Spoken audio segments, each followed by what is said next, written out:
Bonsoir, bonsoir, bonjour, ça dépend.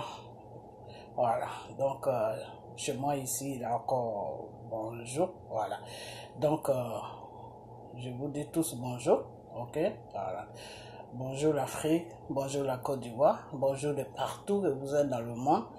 Hein? Vous tous qui êtes sur ma page, mes frères, mes soeurs, mes enfants, je vous fais un gros coucou. J'espère que tout va bien chez vous. J'espère que tout se passe bien dans vos différentes familles de chaque jour. J'espère que tout le monde va bien. Ok? Voilà. Et soyez dans la parole de Dieu chaque jour. Ok? Et soyez devant la présence de Dieu. Ok? Voilà. Donc, à partir de vendredi jusqu'à tout ce week-end, on va parler un peu de Dieu. Hein? On va parler un peu de Dieu. On va parler un peu de Dieu. Voilà. Ça fait plaisir des fois de parler de Dieu, de ce que Dieu aimerait bien qu'on fasse, les lois qu'il faut respecter dans le Seigneur, ce qu'il faut faire, ce qu'il ne faut pas faire. Ok? Voilà. Le peu que je connais, hein, je ne dis pas que je connais tout, le peu que je connais, on va essayer de débattre dessus, ok? Parce que mes vidéos, bon, il y en a deux fois, ça arrange, il y en a qui m'écrivent, ah maman, on veut que tu nous parles de Dieu, tout, donc bon, il y en a aussi, bon, mais avec le temps, voilà, le Seigneur a dit qu'il ne faut jamais forcer. Parle seulement de moi. C'est pour ça que Jésus disait à ses disciples, allez-y dans toutes les nations et annoncez la bonne nouvelle. La bonne nouvelle, c'est la parole de Dieu.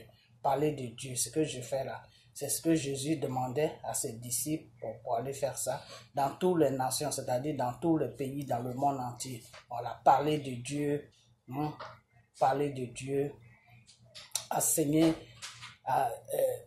parler de Dieu, voilà, ce que Dieu aime, ce que Dieu n'aime pas. Il faut donner ta vie à Dieu. Il faut suivre toujours le bon chemin. Il faut être gentil avec ton prochain. La méchanceté, ça ne sert à rien. Il ne faut pas te laisser manipuler parce que Satan peut utiliser n'importe qui pour te manipuler. Donc, il ne faut jamais rentrer dans la manipulation. Il ne faut jamais rentrer dans les dégradements, c'est-à-dire dégrader quelqu'un. Ok? Faut jamais, quand tu dégrades quelqu'un, faut dégrader quelqu'un dans le bon sens. C'est-à-dire, même pas le dégrader, parle à la personne, ces défauts qu'il a, qui n'est pas bien vis-à-vis des choses, comment on appelle, vis-à-vis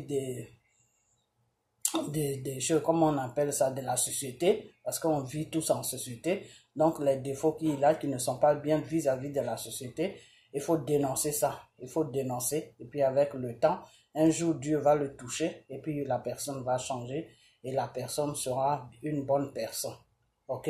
Faut jamais rejeter ton prochain parce que il n'a pas d'argent. Faut jamais rejeter ton prochain parce qu'il n'est pas, faut pas, et surtout, faut pas se baser sur le physique de quelqu'un parce que le physique n'a pas d'importance. Ok? Voilà, c'est le physique qui fait l'être humain, mais le physique en même temps n'a pas d'importance. Ok, voilà, ce qui est important, c'est ce que la personne a dans la tête. Ok, parce que c'est en fonction de ce que tu as dans la tête que tu peux raisonner. Quand tu raisonnes là, c'est ce qui est dans ta tête qui sort de ta bouche. Ok, des fois tu peux voir quelqu'un qui a un beau physique, des fois tu peux voir quelqu'un qui a un beau physique, mais quand il ouvre la bouche, tu lui dis même c'est mieux de te taire. Ok, voilà, moi j'ai vu des cas comme ça. Il y a des fois des gens.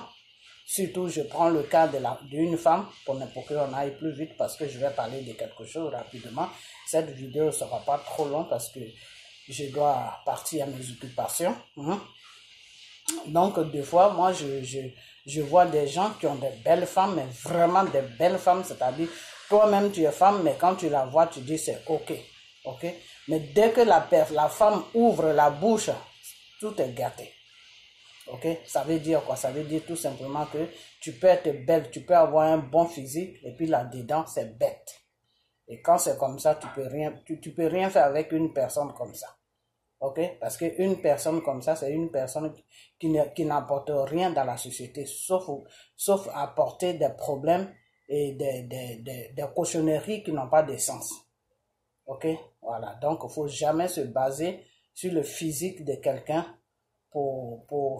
peut-être pour aider quelqu'un. Il ne faut jamais te baser sur le physique de quelqu'un pour approcher quelqu'un. Il ne faut jamais te baser sur le physique parce que le physique est trompeux. Le physique trompe. C'est pour ça que le Seigneur nous dit que c'est votre âme qui m'appartient. C'est-à-dire c'est ton âme qui appartient à Dieu. Mais ton physique là, ça appartient au monde. Ton physique là appartient à Satan. Ok? Parce que Satan, lui, c'est plus sur le physique qu'il travaille. Le physique, c'est quoi? Le physique, c'est la chair. C'est la chair, c'est ce que tu montres. C'est ça qu'est le physique. Le physique, c'est la chair. Dieu ne fait rien avec la chair.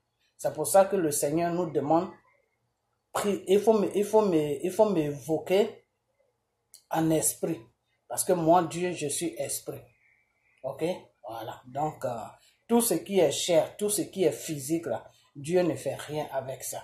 Quand tu es un homme de Dieu, quand tu es un enfant de Dieu, que tu as été choisi par Dieu pour faire son œuvre, ou bien pour comment on appelle, pour que Dieu passe par toi pour envoyer des révélations sur ses enfants, et que comment on appelle ça, tu te bases beaucoup sur le physique, ou si ton physique, tu soignes beaucoup ton physique, ou toi, si c'est seulement physique qui est dans ta tête, Dieu ne peut rien faire avec toi. Pourquoi Dieu ne peut rien faire avec toi? Parce que d'un moment à l'autre, Satan peut te posséder. Parce que tu fais beaucoup attention à ton physique. Donc, d'un moment à l'autre, Satan peut te posséder. Ok? C'est pour ça que quand Dieu nous touche et qu'on est chose à fond de Dieu, et qu'on suit le Seigneur, on va à l'église, on prie, on fait des jeûnes. Quand il y a quelqu'un qui est malade, Dieu te dit de prier pour lui, Dieu t'envoie des révélations, des trucs pour aider ton prochain.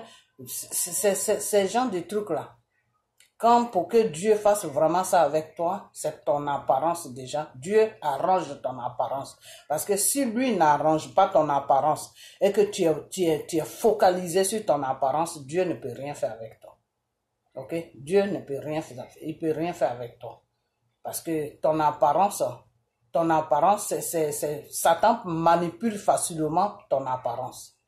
Mais ton âme, Satan ne peut pas manipuler ton âme. Ok, c'est pour ça que l'âme appartient toujours à Dieu. C'est pour ça que notre Père, le Dieu Tout-Puissant, Jésus, nous demande toujours, soyez rassurés que vos âmes sont sauvées. Sauver, c'est quoi? Sauver, ça veut dire tout simplement que il faut que tu sois rassuré que tu es ok dans la chose, comme tu es ok dans la chose, comme on appelle, dans la parole de Dieu. Tu es ok dans tout ce que tu fais, qui concerne le Seigneur. C'est-à-dire, tu es ok dans choses, comme on appelle ça, tu es ok dans ta façon de marcher, ta façon de vivre, dans ta façon de choses, comme on appelle ça, ta façon d'être. Il faut que tu sois ok dans le Seigneur. Ok? Le Seigneur, quand tu es ok, qu'est-ce qui se passe? Tu dis non, ce n'est plus moi qui vis, mais c'est Jésus qui vit en moi. Quand le Saint-Esprit vit en toi, là, ton apparence, là, tu t'en fous de ton apparence. De la façon que Dieu veut que tu sois, là. C'est comme ça que tu es. Mais quand tu commences à faire attention à ton apparence, mettre des bijoux, mettre des maquillages, mettre ceci, ça veut dire que tu n'es pas encore dans le Seigneur. Ça veut dire que tu n'as rien, tu ne connais rien encore de Dieu. Parce que Dieu, lui, quand il te choisit là, il te dépouille de tout ça, tout ce qui est chaîne, tout ce qui est boucle d'oreille, tout ce qui est bijoux, tout ce qui est maquillage, tout ce qui est mèche, tout ce qui ne va pas dans la direction de Dieu là, Dieu lui te dépouille de ça. Mais c'est pas d'un seul coup, hein. Doucement, doucement, doucement, doucement. Tu peux faire 10 ans avec Dieu. Peut-être chaque 2 ans ou chaque année, Dieu va t'enlever quelque chose qui n'est pas bien. Ok, qui ne fait pas sa volonté. Ok, voilà. Donc, ça dépend. Il y en a que Dieu est rapide avec eux. Il y en a, Dieu met du temps avec eux. Dieu les dépouille doucement, doucement, doucement. Donc, ne suivez jamais quelqu'un qui se dit, qui est pasteur ou qui est un enfant de Dieu, ou ceci, cela, qui va te dire que non, mon fils, ma fille ou ma sœur, mon frère, ton apparence, il faut arranger ton apparence. Quand quelqu'un se dit qu'il est enfant de Dieu ou il est un homme de Dieu, quand il commence trop à faire attention à l'apparence d'un être humain, où il commence trop à parler de ton apparence, ça veut dire que si c'est vraiment le Seigneur Jésus que tu cherches, il faut le fuir. Il faut partir ailleurs. Parce que ça veut dire que ce n'est pas Dieu qui y sert. Parce que tous ceux qui servent vraiment Dieu dans la vérité s'en foutent de l'apparence. Ils s'en foutent ils jugent même pas sur l'apparence. Ils s'en foutent. Pour eux, c'est un être humain qui est arrêté devant lui. Voilà. Et puis, voilà, c'est tout. Il doit l'aimer parce que c'est son devoir de l'aimer. Devant Dieu, c'est son devoir de l'aimer. Moi qui suis un enfant de Dieu, le Seigneur m'enseigne chaque jour que toi, c'est ton devoir d'aimer l'être humain que moi, Dieu, j'ai créé. C'est-à-dire, c'est mon devoir. J'ai pas le choix. Ok? Voilà. Mais quand tu amènes des vachineries sur moi, quand tu amènes des conneries sur moi, qui n'a pas de sens, parce que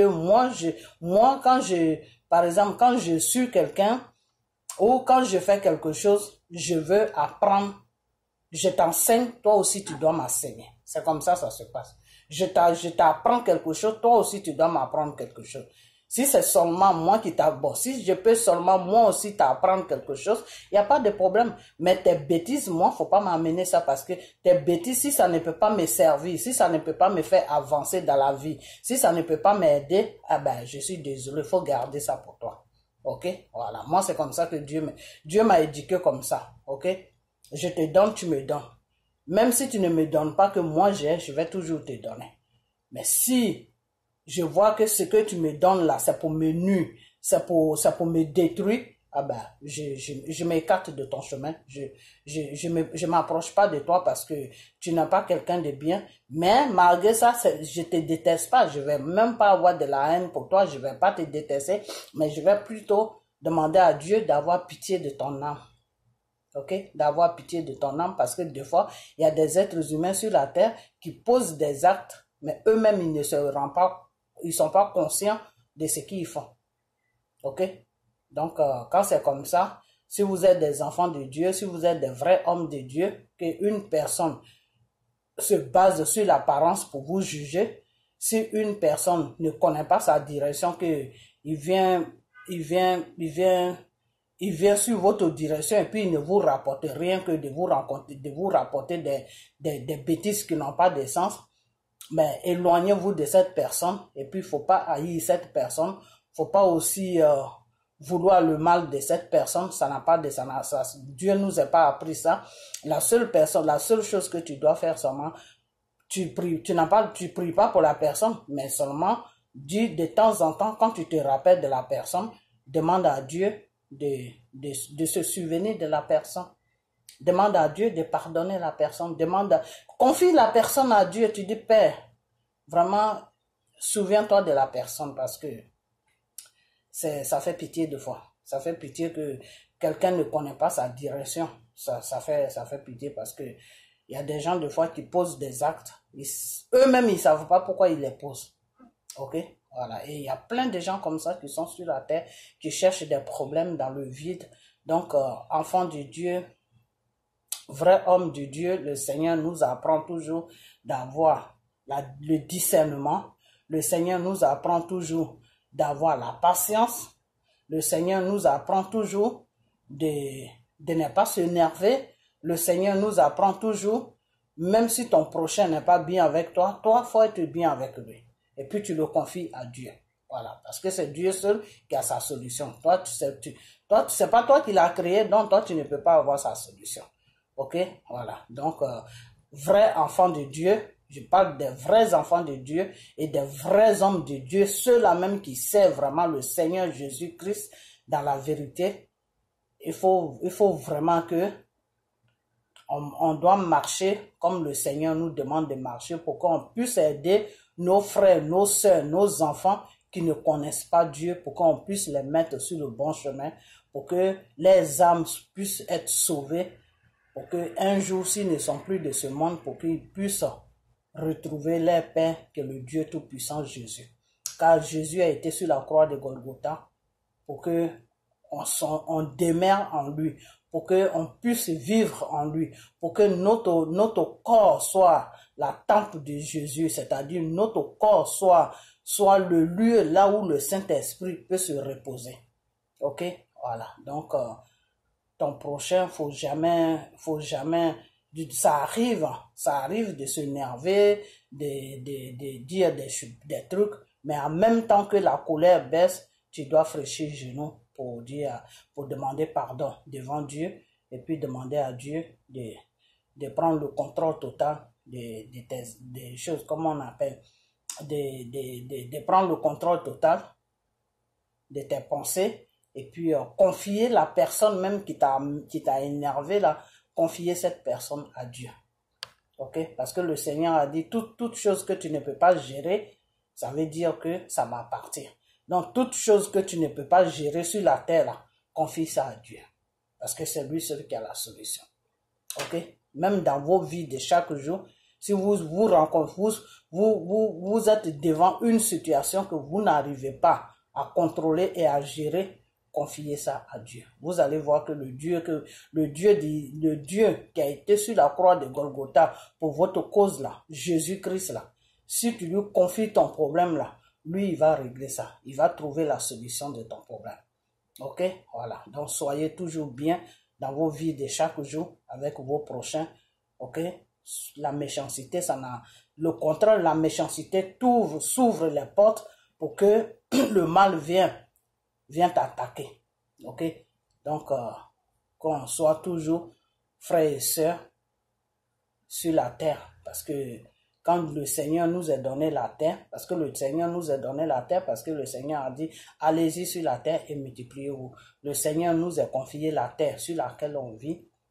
Dans la loi de Dieu, on est frères et sœurs. C'est pour ça que quand Dieu te parle de quelqu'un d'autre, il te dit ton frère, ta sœur. Ok? Voilà. Donc, il faut qu'on soit frères et sœurs. Ok? Ceux qui sont un peu inconscients, attendent que nous, des enfants de Dieu, des vrais hommes de Dieu, c'est à nous de prier pour eux, pour les confier à Dieu, pour que Dieu puisse réparer leur vie, car ils ont besoin de choses, comme on appelle, de l'aide de Dieu. Ok? Voilà. Donc, c'est ce que je veux dire. Voilà, maintenant, je vais aller un peu vite. Cette vidéo sera pas trop longue parce que je dois partir, je dois partir quelque part. Voilà. Donc, alors, aujourd'hui, on va parler un peu des élections. Je sais que depuis longtemps, je vais lancer cette campagne, mais j'ai pas le temps. Il y a d'autres problèmes qui viennent s'imposer, tout. Faut faire vidéo par là, vidéo. Ok, donc cette vidéo, c'est pour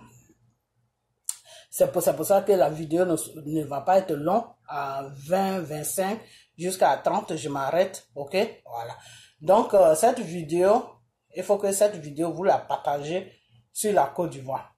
Vous, mes frères, mes soeurs, excusez-moi, mes frères, mes soeurs de la Côte d'Ivoire, mes enfants de la Côte d'Ivoire, quand cette vidéo va arriver sur vous, partagez-la partout. Ok? Ces élections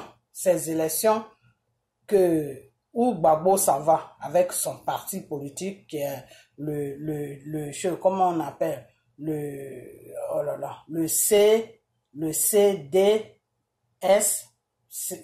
qu'est-ce que j'ai encore, excusez-moi, le EDF, enfin, le E2F, je crois, non, le E10, enfin, je sais pas, franchement, je peux pas vous dire, mais le CET ou je sais pas quoi, enfin, je me rappelle plus trop. Vous savez, les trucs comme ça, moi, je suis pas trop, vous savez, je suis sorti dans le truc du Seigneur, je suis rentré sur la politique, je suis un peu embrouillé.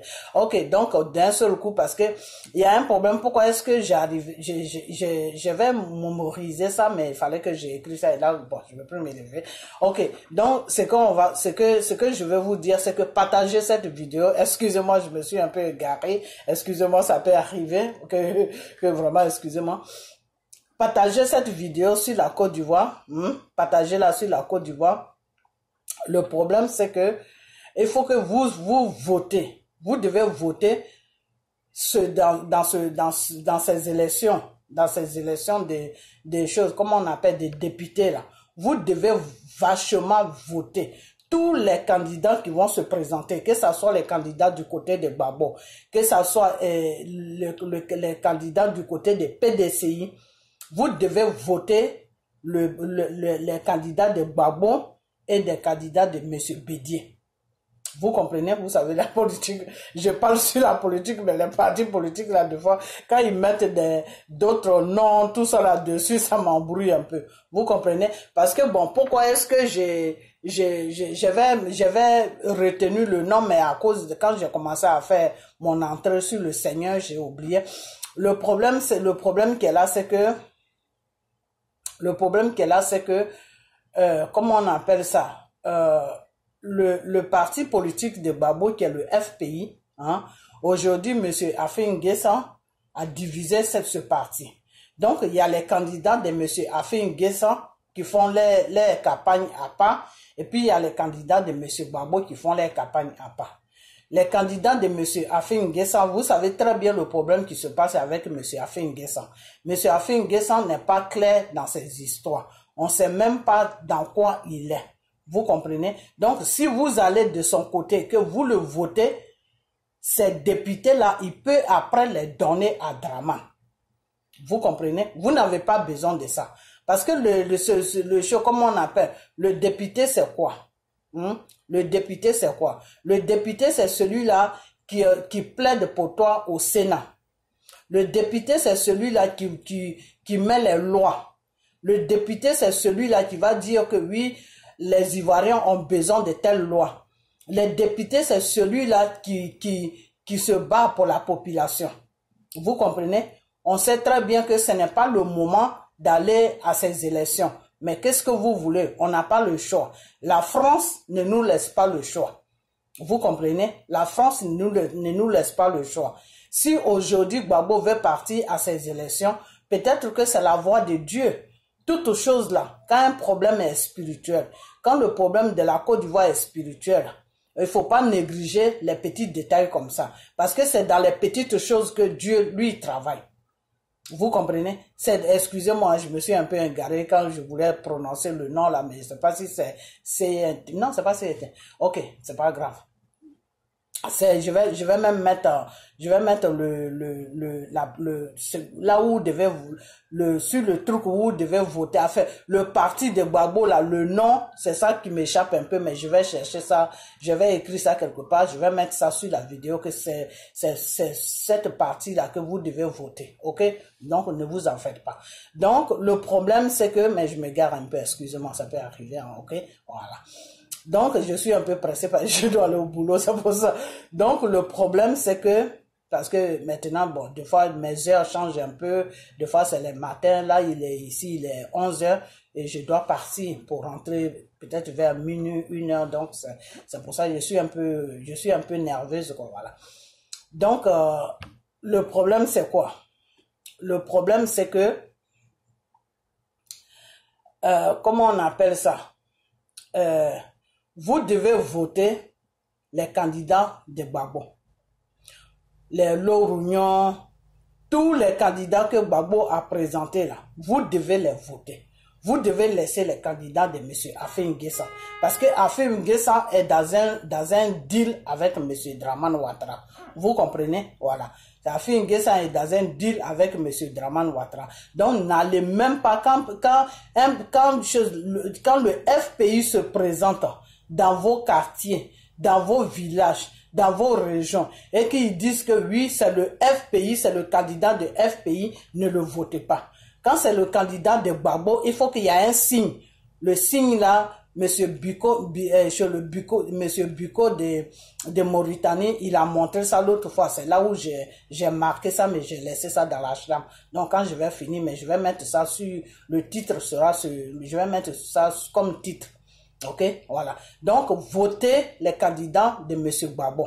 Les candidats que Mme Simone Gbagbo va présenter, votez ces candidats parce qu'ils font partie des candidats de M. Gbagbo.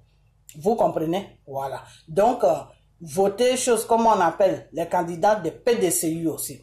Aujourd'hui, je vois qu'il y a des gens qui sont en train de vous décourager, vous les Ivoiriens, que non, c'est pas bien, vous n'allez pas voter, n'allez pas faire ça. Mais je vais vous dire une chose. Moi-même, le début, je ne comprenais pas le système. Je ne comprenais pas parce que, bon, monsieur Dramane Ouattara n'a plus le droit d'aller à un 3e mandat. Donc, aller aux élections des députés avec lui, c'est comme si on favorisait son mandat. Mais après, quand j'ai réfléchi, je me suis assis, j'ai réfléchi, j'ai trouvé qu'ils ont raison d'aller aux élections. Vous comprenez? Ils ont raison d'aller aux élections. Parce que c'est en allant aux élections, s'ils ont beaucoup de députés à l'Assemblée nationale, c'est à partir de là qu'ils vont déstabiliser M. Dramane Ouattara. C'est à partir de là qu'ils vont être chaque jour dans les pieds de M. Dramane Ouattara. Imaginons, si M. Gbagbo ne va pas aux élections, Monsieur Bédier ne va pas aux élections. Il n'y a personne qui va. Et puis c'est le RDR seulement qui se promène sur la Côte d'Ivoire. Mais ils peuvent prendre ce pays en otage pendant des années. Le Seigneur te dit que, bats-toi. Et puis moi, Dieu, je vais venir accomplir. Ok? Le Seigneur te dit que, toque et je t'ouvrirai. Ok? Demande et je vais te donner. Alors, si eux, ils ne se rajoutent pas avec M. Dramane Ouattara pour lutter un peu, pour lutter un peu la Côte d'Ivoire, si pour avoir au moins des députés par là, les députés par-ci, les députés par là, et puis ils vont se croiser tous au Parlement, comment ils vont faire pour libérer le pays? Comment ils vont faire? Soro qui est là, Soro ne peut rien faire. Ceux qui suivent Soro là, c'est parce que je ne sais pas ce qui se passe dans leur tête. Je vais pas dire des choses qui ne sont pas bien, mais j'ai comme l'impression que, enfin, je ne sais pas pourquoi ils suivent ce monsieur-là. Ce monsieur-là ne peut rien faire. Ok? Ce n'est pas Soro qui s'est levé un matin pour former une bande de rebelles pour venir déposer Dramane. Non. La France s'est servie de Soro. La France s'est assise avec Soro, déjà avec IB. Et quand IB a appelé Soro dans cette bande de rebelles pour que Soro puisse être le porte-parole des rebelles, et après les rebelles, les Français maintenant, ils ne partaient plus sur Soro. Non, ils ne partaient plus sur IB. Vous voyez, quand je suis pressé, je suis un peu ménagé. Ils ne partaient plus sur IB. Ils venaient maintenant sur Soro. Pourquoi? Parce que IB les a dit que lui n'a pas le temps de parler. Que tout ce qui est français, tout ce qui est parlement là, ils n'ont qu'à aller sur Soro. Donc tous les journalistes français venaient maintenant sur Soro pour parler avec Soro. Donc les négociations, tous les bêtises, tous les trucs, c'est Soro qu'on mettait devant. Pourquoi? Parce que c'est lui qui était le porte-parole des rebelles. C'est pour ça qu'à un moment, Soro se promenait sur toutes les chaînes pour dire que non, Gbagbo est dictateur, Gbagbo est ceci. Et c'est pour ça qu'à un moment, il a appelé aux commandes contre les Ivoiriens pour tuer les Ivoiriens. Il disait à la France d'amener aux commandes, d'amener ceci. C'est pour ça que Soro faisait tout ça, parce que IB a mis Soro devant les rebelles. C'est Soro maintenant qui décidait tout. Vous comprenez? Donc c'est par Soro que les Français sont passés pour venir déposer M. Dramane Ouattara. C'est par Soro que les Français sont passés et puis c'est par Soro qu'ils sont passés et Soro maintenant a parlé aux rebelles et c'est pour ça que Soro se promenait partout avec les rebelles. C'est pour ça que Soro disait aux rebelles, il faut faire ça. C'est comme si tu as un président et puis tu as ton vice-président ou tu as un président et puis tu as ton premier ministre. Le président, lui, il est là, lui, il ne fait rien. C'est le premier ministre là, reçoit maintenant les ordres du président. Donc tout ce que le président va dire de faire, c'est ce que le premier ministre va faire. Ça a été la même chose pour Soro. Tout ce que la France lui disait maintenant, c'est ce que lui, il faisait. Donc, c'est lui qui s'est porté garant pour tuer les Ivoiriens. Que la France a dit, on doit faire ça, on doit faire ça, on doit faire ça pour enlever Gbagbo au pouvoir, voilà.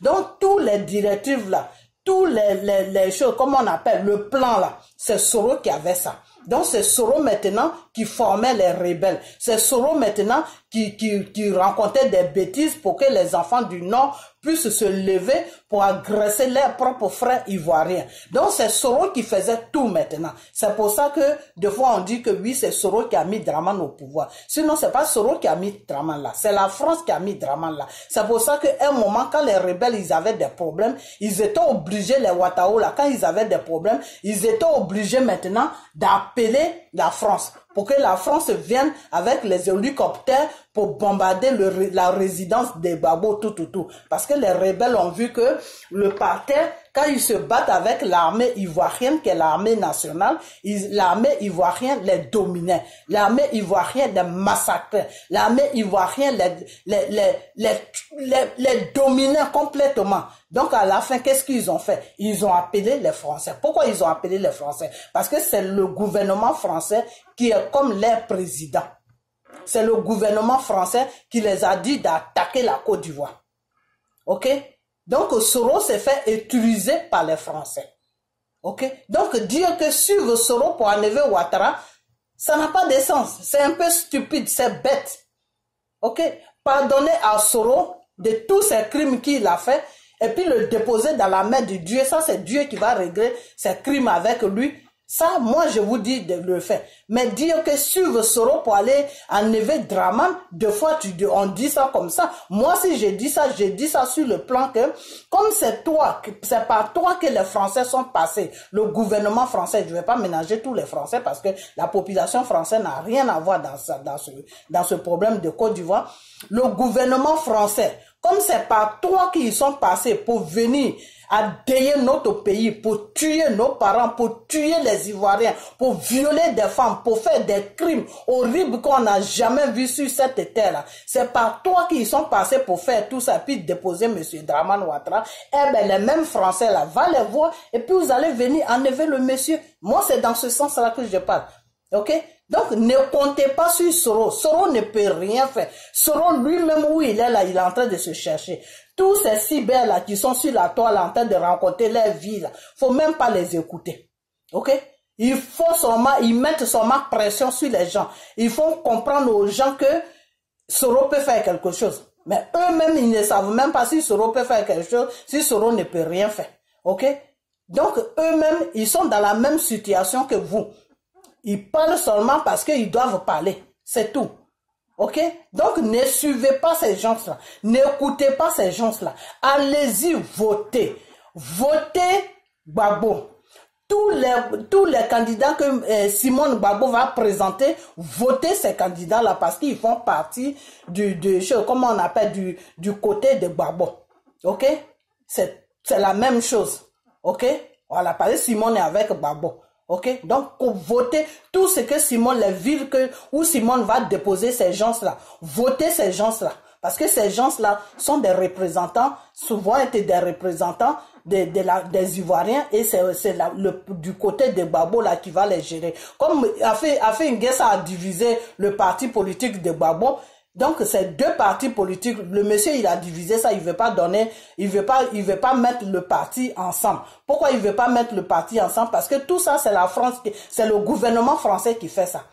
Parce qu'ils savent que sur le FPI ensemble là, le FPI peut aller aux élections tranquillement avec monsieur Dramane Ouattara et puis battre monsieur Dramane Ouattara. Donc, en divisant le FPI, le parti qui est resté avec Gbagbo et les Simone là, et puis les choses, comment on appelle les Lourougno là, c'est trop petit.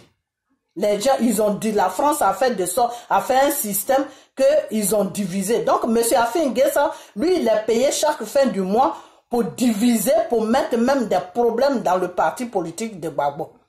Ok? De Gbagbo et de Simone. Ok? Donc, votez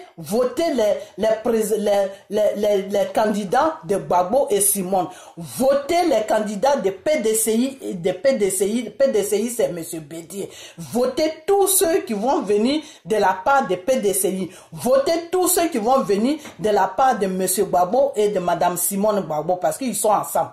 Ok? Donc, votez les chers Ivoiriens. Allez-y voter. Sortez pour voter. Parce que le vote là, c'est un droit. Ok? Celui que tu as voté là, c'est lui qui va se présenter devant la nation, devant la loi pour dire que non, la population doit être comme ça. Par exemple, s'il n'y a pas de médicaments dans les hôpitaux, si vous votez demain les députés là, ceux-là, ils peuvent mettre une loi pour dire par exemple que l'Ivoirien qui n'a pas les moyens peut se soigner gratuitement. C'est l'État qui prend ça à charge. Est-ce que vous comprenez?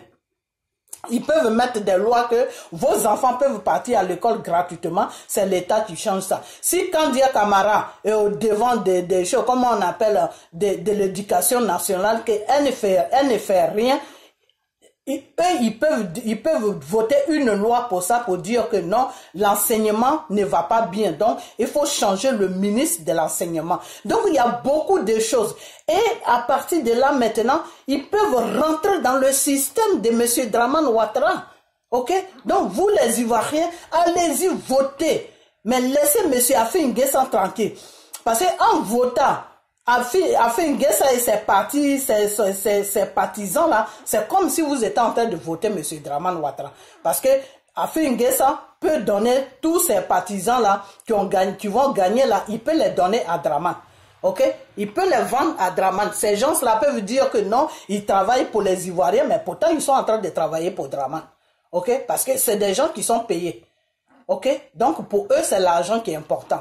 Donc, ne regardez pas ces gens-là qui parlent, non, n'allez pas au vote, parce que si vous partez, vous allez, comment on appelle ça, légaliser le mandat de Dramane. Ne regardez pas ça. Vous comprenez? Aujourd'hui, on est dans un système, Dramane est passé de force. Si vous, les Ivoiriens, vous n'avez pas fait une mobilisation pour vous lever comme une seule personne, pour que Dieu puisse vous aider à enlever le monsieur, pour ne pas qu'il arrive à un troisième mandat, et puis Soro a commencé à faire ses bullshit, c'est-à-dire ce sont n'importe quoi en disant que non, il n'y aura pas d'élection, et puis le monsieur est passé, Soro vous a endormi en disant qu'il n'y aura pas d'élection, et puis le monsieur est passé en vitesse. Aujourd'hui, la seule façon pour enlever M. Dramane Ouattara, là où il est rentré, c'est d'aller aux élections.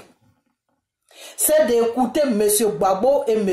Bédié et Mme Simone Gbagbo. Ok? Même deux fois si elle est à côté, mais on met tout dans la main de Dieu. Ok? Mais il faut écouter M. Gbagbo, surtout, il faut écouter Mme, comment on appelle, M. Bédié. Est-ce que vous comprenez? Est-ce que vous comprenez? Il faut que vous revendiquez vos droits. Vous-même, vous la population ivoirienne, vous ne pouvez pas aller revendiquer vos droits.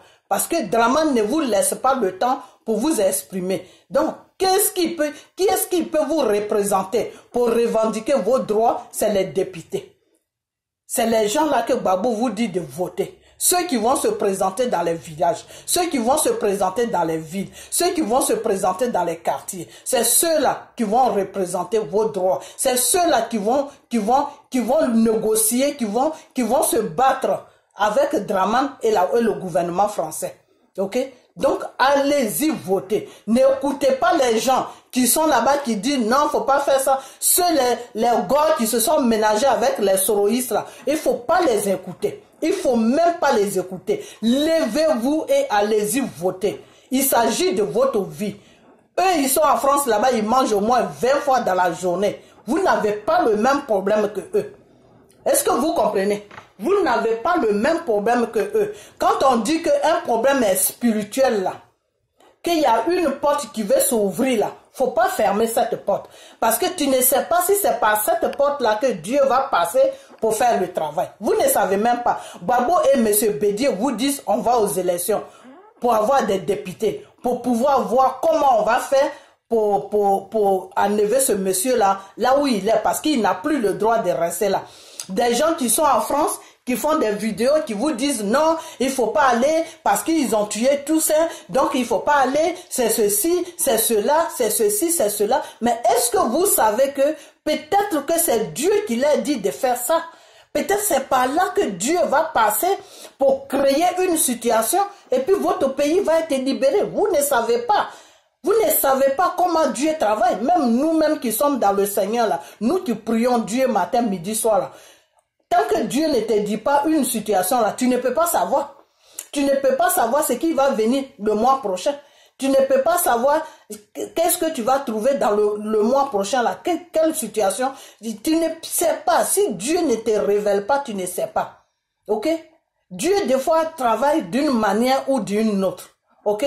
Des fois, une situation est là, et puis il y a ton cœur qui te dit, ah, je vais faire ça, je vais faire ça, et puis d'un seul coup, tu prends une décision, et puis tu le fais. Et dans cette décision-là, Dieu va opérer un miracle, et puis ce que tu cherchais depuis longtemps, là, tu vas trouver ça dedans. Donc c'est comme ça que Dieu travaille. Ok? C'est comme n'écoutez pas ceux-là, parce que le problème de Côte d'Ivoire est spirituel. Donc Satan peut passer par des gens pour amener de la manipulation. Donc faites vraiment attention. Allez-y aux élections. Chers Ivoiriens, frères, sœurs, mes enfants, levez-vous maximum. Ils disent que oui, avec quoi vous allez voter. C'est pas un problème. Ceux qui ont dit d'aller aux élections là, ils vont vous dire comment vous allez voter. C'est tout. Ceux qui vous ont dit d'aller aux élections, les assauts à doux là, ils vont vous dire comment vous allez voter. Votre problème seulement, soyez prêts pour aller voter. C'est tout. Prenez vos pièces d'identité, prenez vos jugements, prenez vos passeports, mais allez-y voter. Parce que peut-être c'est à partir de là que Dieu va créer une situation. Dieu, lui, il crée toujours situation dans situation. Ok? C'est ça qu'on appelle... derrière un village, il y a un village. C'est comme ça Dieu travaille. C'est-à-dire là où toi-même tu ne t'attends même pas là, où toi-même ta tête n'est même pas là, c'est là-bas que Dieu lui fait miracle. Est-ce que vous comprenez? Là où tu n'as même pas d'espoir, là où tu ne penses même pas là, c'est là-bas Dieu lui crée miracle. Et puis tu te dis, ah bon? Donc mais c'est... Et puis toi-même tu es là et puis tu es étonné. C'est pour ça qu'on dit un Dieu de miracles. Ok? Dieu, tu peux pas prévoir. Tu ne peux pas savoir ce que Dieu peut faire. Ok? Dieu peut te donner une journée. Le matin, tu commences avec un problème. L'après-midi, c'est le bonheur qui vient. Le matin, tu peux te lever, tu commences, tu n'as rien, tu n'as même pas rien sur toi et tu peux rentrer quelque part, tu peux prendre quelque chose, bam, tu trouves une grosse somme devant toi. Moi, je connais un monsieur ici dans ce pays où je suis là. Son enfant, je vais plus vite pour ne pas que la vidéo arrive loin. C'est des Ghanéens. C'est un pasteur avec sa femme.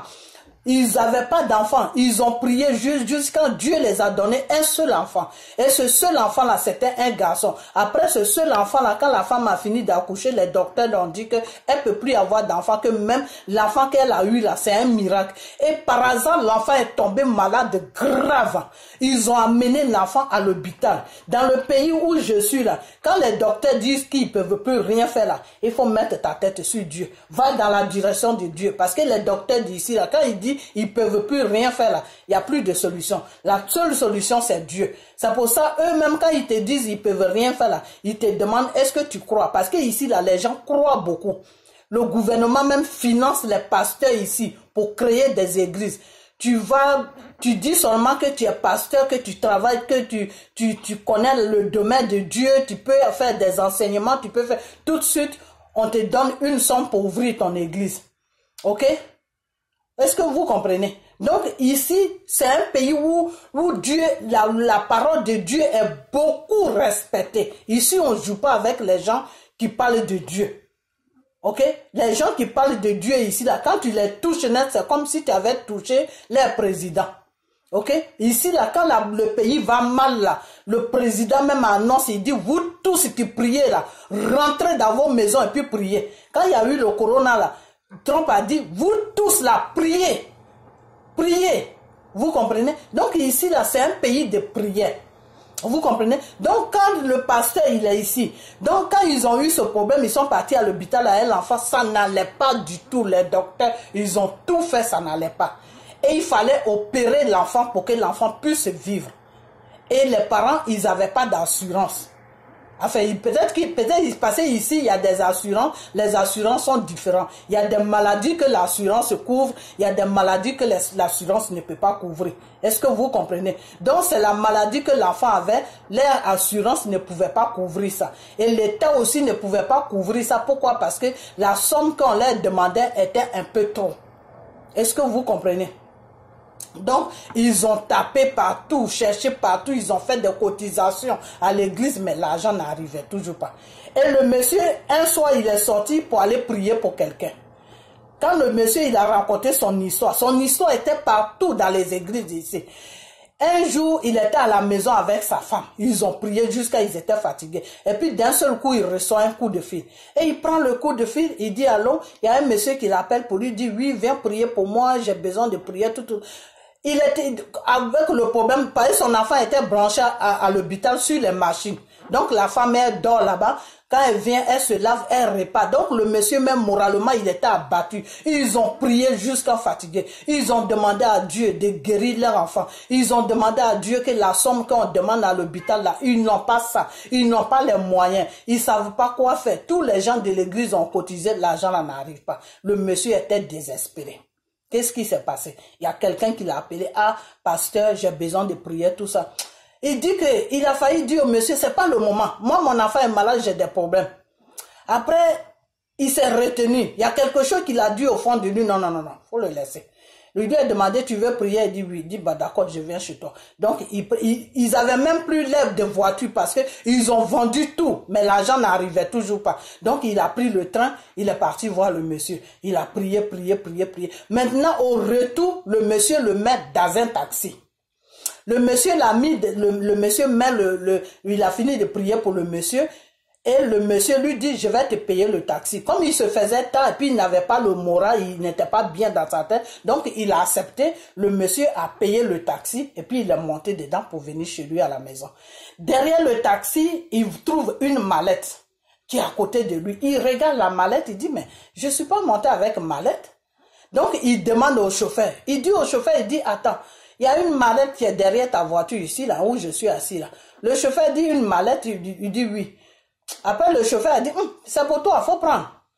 Et puis, il a rigolé, il a dit, mais c'est pas pour moi. Moi, je ne suis pas monté avec une mallette. Le chauffeur a dit, j'ai dit, c'est pour toi. Tout ce que tu trouves là-bas, quand tu vas arriver là où tu vas descendre, prends, tu sors, tu t'en vas. Moi, je continue mon travail.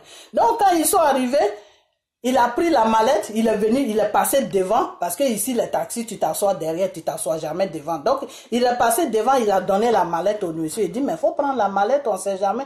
Le chauffeur lui a dit, non, monsieur, prends la mallette. En anglais, il dit, faut prendre la mallette, faut partir. Moi, j'en ai pas besoin. Le monsieur dit, le pasteur a dit, il a pris la mallette, il est arrivé chez lui à la maison. Sa femme était à l'hôpital. Oui, quand il est rentré, la femme n'était pas là parce qu'elle vient à la maison se reposer. Après le soir, elle va dormir à l'hôpital avec l'enfant. Donc, il dit, il est rentré chez lui. Il a jeté la mallette quelque part. Il était assis dans le fauteuil jusqu'à, il allait prier. Et puis, il y a quelque chose qu'il a dit, mais qu'est-ce qui est dans la mallette là même jusqu'à puis tu amènes ça dans ta maison. Il dit, il a ouvert la mallette. Il dit, il ouvre la mallette, ça s'ouvre pas. Il fait les boutons parce qu'il y a des codes, il fait pas. Il a ménagé tous les codes, il fait pas. Il dit, il a pris un gros couteau, puis il a commencé à casser la mallette. Il dit, quand il a ouvert la mallette comme ça, là, l'argent qui était dans la mallette, 100 000 $, plus de 100 000 $ même dans les 120 ou 150 000 $ qu'il a trouvé. 100 000. Et à l'hôpital, on lui demandait, je crois, à l'hôpital pour soigner l'enfant, on demandait 50 000 $. Non, je ne sais pas si c'est 50 000 ou 80 000, je ne me rappelle plus trop, au niveau de la somme, je ne me rappelle plus trop. Ok, c'est-à-dire la somme qu'on lui a demandé à l'hôpital là, c'est la même somme qui était dans la valise, oui, pour que ça aille plus vite. Parce que je me rappelle plus trop de la somme, mais la somme, ça partait de 50 000 à 100 000, un truc comme ça. Et dans la mallette, il y avait que 100 000 ou 110 000, j'étais un truc comme ça, mais il y avait un peu plus dessus. Le monsieur dit, quand il a ouvert la mallette là, parce que ici où je suis là, dans toutes les églises, c'était des témoignages, c'était ce témoignage-là. Moi-même, le premier jour quand on m'a fait ce témoignage, j'étais dépassé. Quand il a ouvert la valise, on dit il a jeté la valise. Il a jeté la valise, il a dit, oh, et puis il a jeté ça. Après, il allait répandre. Il compte 50 000. Il compte 100 000. Il dit, mais C'est pas possible. Donc, c'est cet argent maintenant, sa femme est rentrée le matin, il dit à ça. Non, il a appelé sa femme, il dit, il faut venir. Donc, la femme laisse l'enfant à l'hôpital, elle vient. Et puis, elle voit l'argent. La femme a commencé à danser, elle dit, mon enfant est guéri. Mon enfant est guéri. Mon enfant est guéri. Il ramasse, la femme arrange l'argent là. Elle dit, allons à l'hôpital, ils vont opérer mon enfant. Vous savez ce que le monsieur a fait? Le monsieur a dit, le monsieur dit que non, on ne peut pas faire ça. L'argent là n'est pas pour nous. On doit aller donner ça à la police. Et puis ils sont partis donner cet argent là. La femme a pleuré. Elle a pleuré. Elle a dit, mais tu es en train de me... Mon seul enfant que Dieu m'a donné. Ça, c'est Dieu qui t'a donné ça pour que... Tout ce qu'on a demandé à Dieu, les prières qu'on a envoyées à Dieu, de nous donner les moyens pour que notre enfant soit sauvé. Dieu te donne l'argent jusqu'à le chauffeur de taxi te dit, lui, il ne veut pas prendre... Toi, tu veux aller donner ça à la police et ça s'est mal terminé à la fin. Vous comprenez? Parce qu'il allait rendre l'argent. Ils ont dit, bon, merci. Ils ont donné quelque chose. Je sais pas combien ils l'ont donné. Tout. Et puis après, à l'hôpital, le temps qu'on les a donné pour opérer l'enfant, le temps est passé, puis l'enfant est mort. Et quand l'enfant est mort, la femme, elle a ramassé ses bagages, elle a quitté ce pasteur. Ok? Et ce pasteur-là, aujourd'hui, on ne sait pas ce qu'il est devenu. Ok? Donc, pourquoi est-ce que je vous ai raconté cette histoire? Le début était bien, mais la fin était triste. Donc, je ne voulais même pas raconter ça.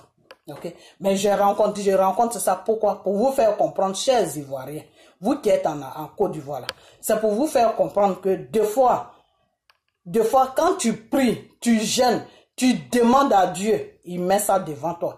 Mais c'est pour ça que Dieu nous demande toujours, quand on prie, de lui demander le discernement, la sagesse et puis le discernement. Dieu te demande de lui demander ça. Dans ta prière, demande toujours à Dieu, Père, donne-moi la sagesse et le discernement. Parce que quand tu as la sagesse et puis tu as le discernement, quand Dieu te donne la sagesse et le discernement, quand quelque chose vient, puis c'est pour toi là. Si c'est quelque chose que tu as demandé depuis des années, ou depuis le temps que Dieu te donne ça, la sagesse va t'amener dans le discernement pour que tu puisses savoir que ce que tu as demandé depuis longtemps là, c'est ça que Dieu t'a donné ça. Mais Dieu ne peut pas venir déposer ça devant toi. Dieu passe toujours par une occasion, Dieu passe toujours par une situation, Dieu passe toujours par quelqu'un pour te donner ce que tu lui as demandé. C'est ça que Dieu te dit toujours, c'est à partir de quelqu'un que j'arrange quelqu'un, c'est-à-dire c'est à partir de quelqu'un que Dieu te bénit toujours. Ok? Donc, notre pays a besoin de libération.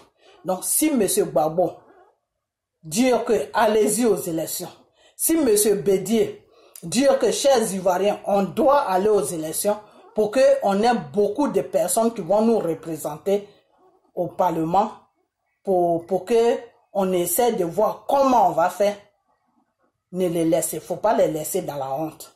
Il faut que vous les suivez dans ce qu'ils ont décidé pour que vous allez aux élections.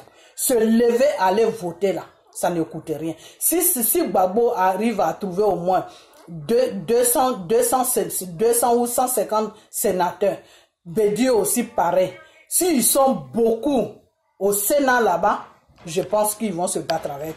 Ils peuvent lutter avec Draman. Et quelque chose de bien peut sortir là-dedans. Ok? Donc, je vais m'arrêter là pour ne pas que la vidéo arrive très très loin. Mais partagez cette vidéo jusqu'à ce que ça arrive sur la Côte d'Ivoire. Levez-vous et allez-y voter. Ok? Parce que Dieu ne descend jamais pour te dire qu'il faut passer par là pour que je puisse libérer ton pays. Dieu ne te dit jamais qu'il faut passer par là pour que je puisse faire ça. Dieu te donne une idée. Dieu te donne une connaissance, il te donne une idée, puis il te met quelque chose à cœur, et puis il te dit, il faut faire ça, puis tu le fais, et puis quand tu vas le faire, tu sais pas, si c'est la volonté de Dieu, ça va s'accomplir. Si c'est pas la volonté de Dieu aussi, il n'y a pas de problème. Mais il faut toujours tenter. Il faut pas rester là comme ça, laisser le pays dans la main des Draman, il va à gauche, il va à droite, vous êtes dans la misère, c'est n'importe quoi. Écoutez M. Gbagbo, allez-y aux élections. Écoutez M. Bédier, allez-y aux élections. Et donnez-les vraiment les élections qu'ils veulent là. Donnez-les ça dans la chose, comment on appelle ça, dans le bonheur de Dieu, hein. Et que Dieu même vous donne la sagesse pour pouvoir vous lever tous pour aller voter le maximum tous les représentants de Gbagbo, tous les représentants de Madame Simone Gbagbo, tous les représentants de Monsieur Bédié. Vraiment que Dieu vous touche et que Dieu vous donne vraiment ce bonheur-là pour aller le faire. Parce que moi, je sais que à partir de là, il y a une situation qui va se créer un matin sur la Côte d'Ivoire. Ok? Voilà. Parce que Monsieur Gbagbo veut donner un peu d'espoir, veut vous donner un peu d'espoir. Monsieur Bédié veut vous donner un peu d'espoir. Parce que s'ils sont en train de lutter avec eux au Sénat là-bas, je sais qu'il y a quelque chose de bien qui peut un matin se déclencher là-bas. Et le peuple, vous le peuple là, vous allez vous lever pour dire que non, on a voté ça, c'est pour que notre situation de vie change. Alors pourquoi est-ce que vous les empêchez d'appliquer les lois que eux ils votent pour nous? Donc à partir de là, vous allez comprendre que il faut que vous vous levez un matin comme une seule personne pour pouvoir libérer votre pays. Ok? Donc allez-y au vote. Allez-y voter.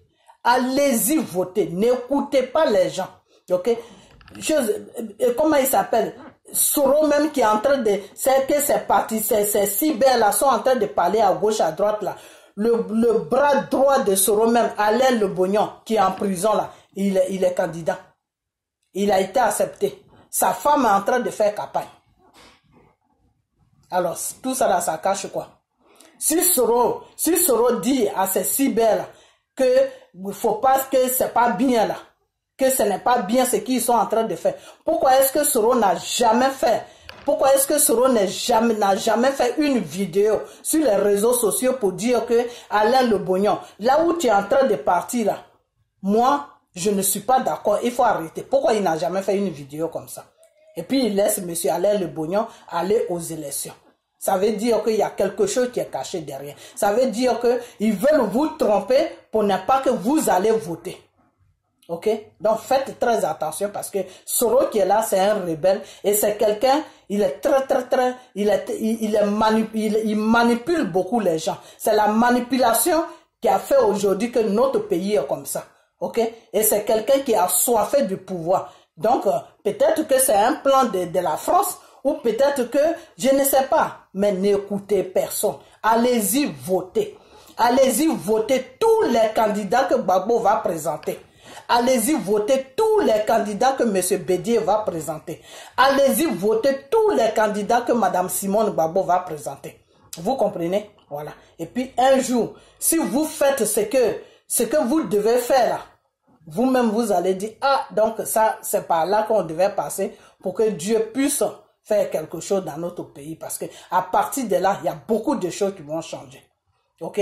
Si vous votez les candidats qui veulent là, le nombre de candidats que Gbagbo veut, si c'est 200 personnes, si c'est 300 personnes, ou 200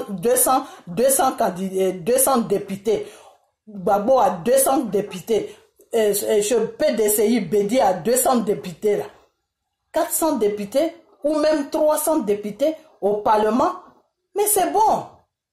Ils peuvent lutter avec le RDR. Mais si vous ne votez pas, vous êtes assis là, non, on ne le reconnaît pas, on ne le reconnaît pas. Entre-temps, le monsieur, lui, il est en train de gouverner.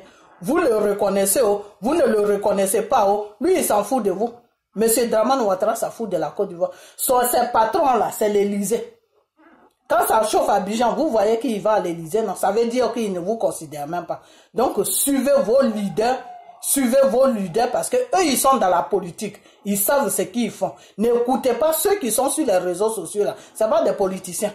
Ok? Voilà. Donc faites ce qui est bien pour vous. Je vous ai toujours dit ça, que quand tu es en face de quelqu'un et que lui il fait ce qui est bien là, toi il faut chercher à faire ce qui est bien pour toi aussi. Faut pas le suivre. Ok? Parce que en le suivant, toi tu t'oublies. Donc ceux qui sont sur les réseaux sociaux là, qui disent que non, on n'allait pas aux élections là, ne les suivez pas. Faut même pas les suivre. Parce que ce qu'ils disent là, ça n'a pas de sens. Parce que vous allez voter au Dramane est président.